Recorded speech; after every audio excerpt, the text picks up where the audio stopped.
Zümeysa Yakar. Allah seni saadetle gelmesin inşallah. Saliha etsin. Anne.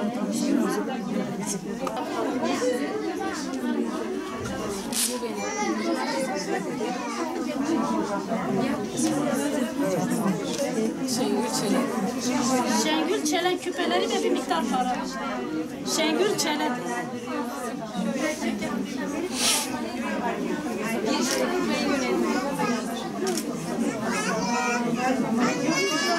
Zeliha Şahit.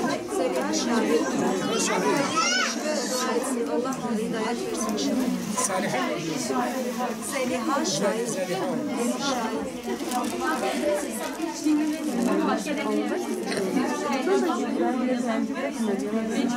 Bismillahirrahmanirrahim. Hüdapar Ergani Kadın Kolları olarak Gazze'li annelerimiz için bir çağrıda bulunmuştuk. Ergani annelerimize bir çağrıda bulunduk. Sağ olsun, Allah razı olsun Ergani anneleri bu çağrımıza icabet ettiler. Gerçekten bir kez daha Filistin'e ve Gazze'ye ses olmak için, maddi manevi yardımda bulunmak için bugün burada bir araya geldik.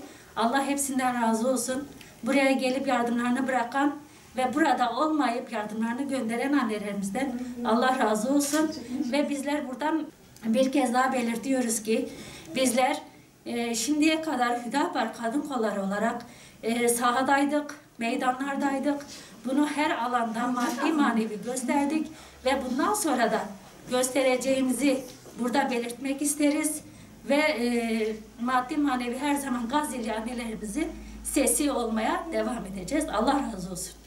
Biz bugün burada Gazze'li kardeşlerimize yardımcı olmak için buradayız. Ve Hüdapar'ın çağrısı üzerine buraya geldik ve Gazze'deki kardeşlerimize maddi, manevi her desteğimizi yapmak istiyoruz. Ve sonuna kadar da Gazze'li kardeşlerimizin yanındayız. Ne bugün ne yarın her zaman onlarla beraberiz. Bütün elimizden gelen bütün imkanları onlar için seferber edeceğiz.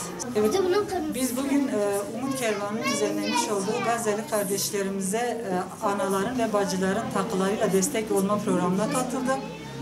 Allah vesile olanlardan razı olsun. Kimimiz yani evlendiğimizdeki mehir takılarımızla, kimimiz düğün hediyelerinde gelen hediyelerle, kimimiz de umre için biriktirdiğimiz takılarımızla destek olmaya çalıştık. Maddi ve manevi olarak her zaman Gazze'li kardeşlerimizin yanındayız. Keşke bunun dışında da elimizden bir şeyler gelse de onların yardımına koşabilsek. Rabbim bizi de karınca misali onların safından kabul etsin. Rabbim Siyonistleri kahru perişan eylesin.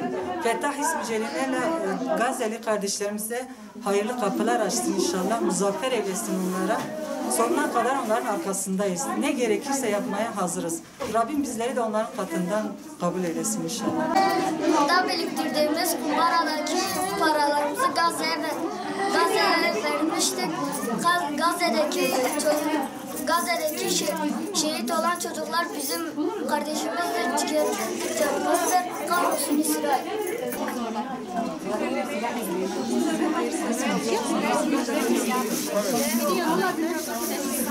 Bu şekilde biraz vereceğim.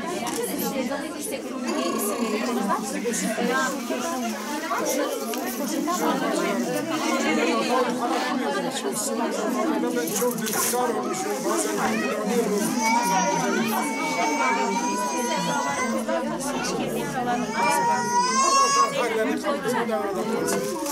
Her şey Allah-u Teala zaten kendi katında yazıyor. Allah-u Teala evet burada şöyle. Ama da kumbaradır galiba çocukların.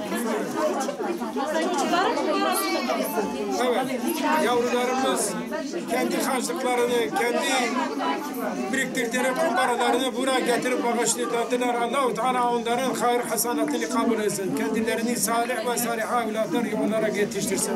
Anne babasına hizmetçi olarak, salih olarak bağışlasın. Rabbimiz hepimizi cennetinden komşu etsin. Bizden gelen duadır. Allah-u Teala duamızı kabul etsin. Allah-u Teala bizi enaniyetten gülür. gösterişten, ucubdan, fakirden bizi muhafaza etsin inşallah. Salih kulların arasına bizi de kalsın inşallah. Evet bacılarım. Başka yapacak bir şey yoksa biz Asla getirsinler. fazla beklemeyin. Allah elinizi kabul etsin. Tamam kızım. Siz de bana da dua edin.